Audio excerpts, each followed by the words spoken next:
नंदुरबार पुन्हा हादरले. प्राणघातक हल्ल्यात युवकाचा खून.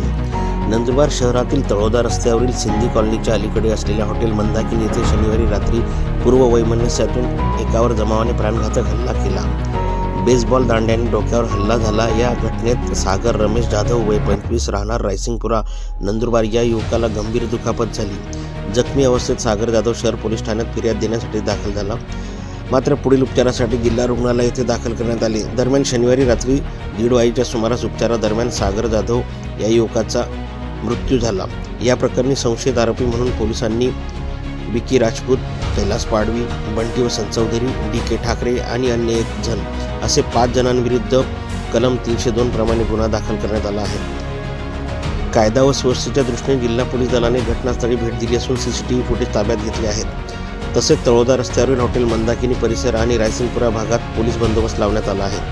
परिसरात शांतता राहावी यासाठी भाजपा नगरसेवक सतीश रावण मराठे यांनी रायसिंगपुरा भागात रात्रीपासून तळ ठोकला आहे. दरम्यान रायसिंगपुरा भागातील रहिवासी युवकाचा खून झाल्यानंतर शहरात एकच खळबळ वाढली आहे.